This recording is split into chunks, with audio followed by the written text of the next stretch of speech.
Disclaimer. This story is mainly for the fellas, so ladies, don't take anything I say in this story personal. Let me ask y'all something.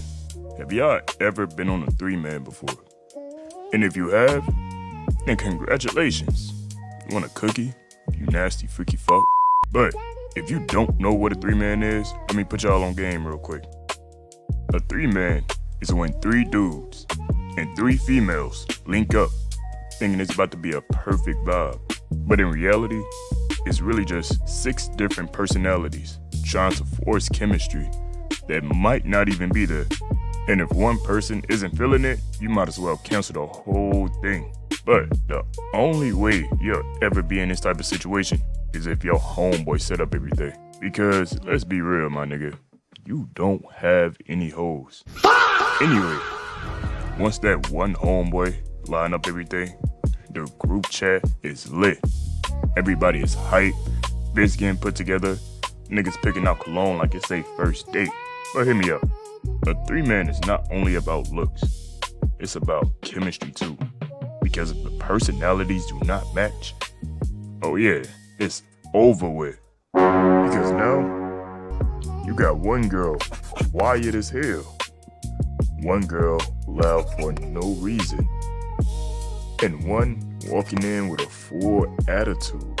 And on top of all of that, you have one, if not both of your homeboys trying too hard to be funny and just making the whole entire thing awkward. And now the whole vibe is off. Conversations dying, people grabbing their phones, side eyes being thrown.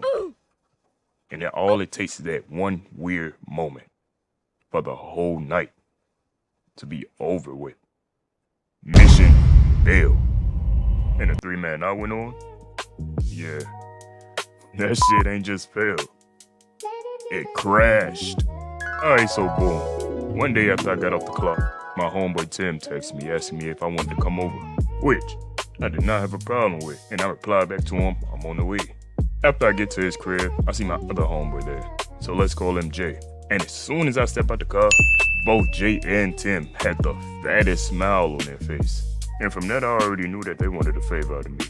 So then, in the most nonchalant facial expression I could make, I asked, what do y'all two want? So Tim then say, Yo, you trying to take us to Alabama? I look Tim dead in his face, and then I say, get the fuck on. And Jay was like, nah, bro, we'll pay for the gas. It's not even that far.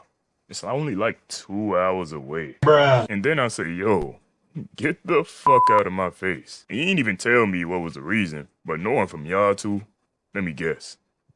It's cause of some females, huh? Then Tim said, Nah, bro, don't even worry, cause there's a female in there for you too.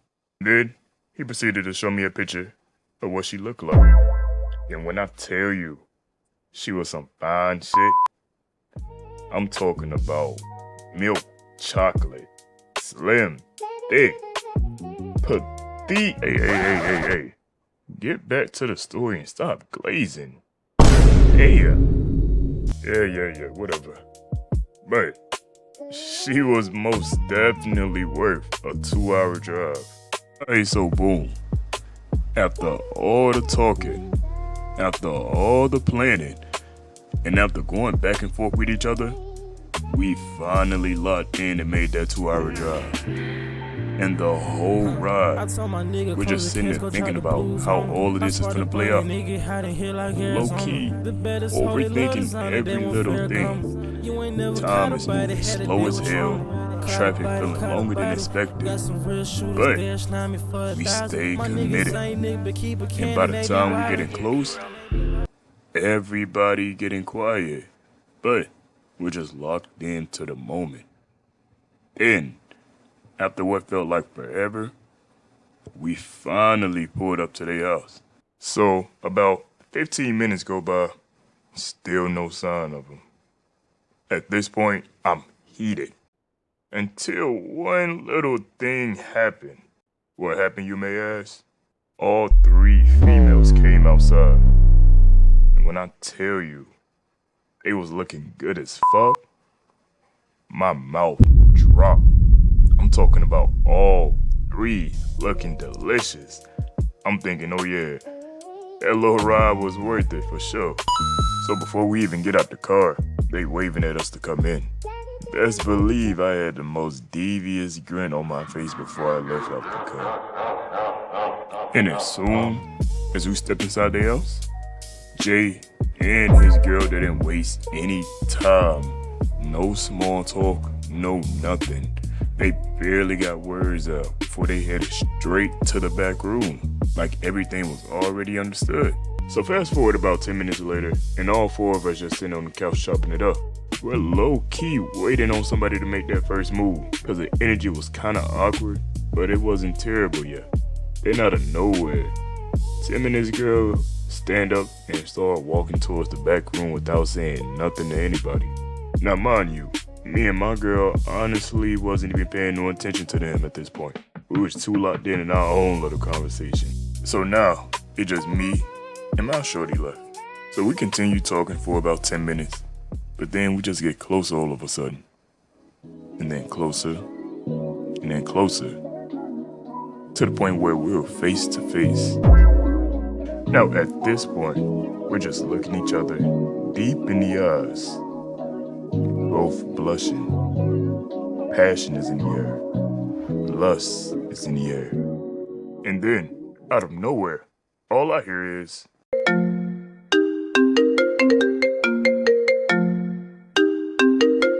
it's her phone ringing. Bruh. And it's blowing up back to back to back. And at this point, I'm like, damn, man, tell your man to wait.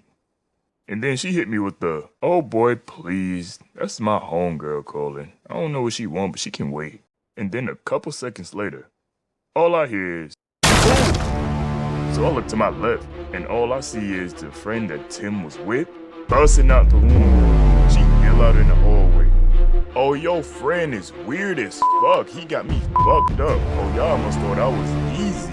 So while she was ranting and everything, all I see is Tim peeking out the door, not even all the way out. And in my head, all I could think of was, man, what did he do to make them niggas that mad? And then it got so bad to the point that Jay and his female came out the room looking baffled. So Tim walked up to me and I asked him, bro, what the fuck happened? So he goes on to say, Man, shawty got me fucked up. Talking about something. Unless I eat her ass, I ain't getting no coochie, bro. What the hell, bro? She got the game fucked up. Bruh. Then my homeboy Jay walked up to both of us, and he was like, I'm not gonna lie, bro. This may be relevant as fuck right now, but shawty head game is the worst I ever had in my life. And at this point, I'm trying my best not to laugh. But Tim, on the other hand, he was laughing his ass off. I'm talking about he's dying right now while shorty is still snapping. She was like, oh, since you think shit funny, y'all all can fucking leave. Get the fuck out my crib. And we did exactly that. Because we're 3 black men. The last thing we need is a police report tonight. Because if I go to jail, who the fuck is gonna tell this story? But I did learn something that night. Everybody got different expectations when there's a mission going on. Some people are there for the vibes, some people are there for attention, and some just there for one thing. Once those expectations don't line up, everything starts falling apart slowly.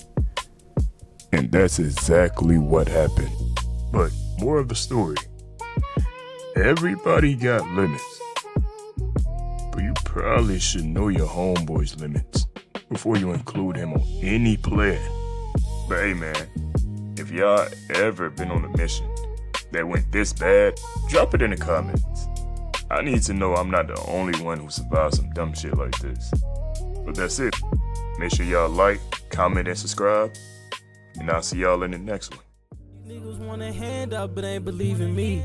I've been way far for the game, but I still lace the cleats. I love this hoe, but in the day, I really love the cheeks. I'm from the mo, that bang a trunks, and we been fucking freaks. I do this shit for D, you know I gotta keep the heat. I'm in the truck, I'm making plays, it turn me to a beast. I keep the tool, I grab my pole, you know I fuck with freak.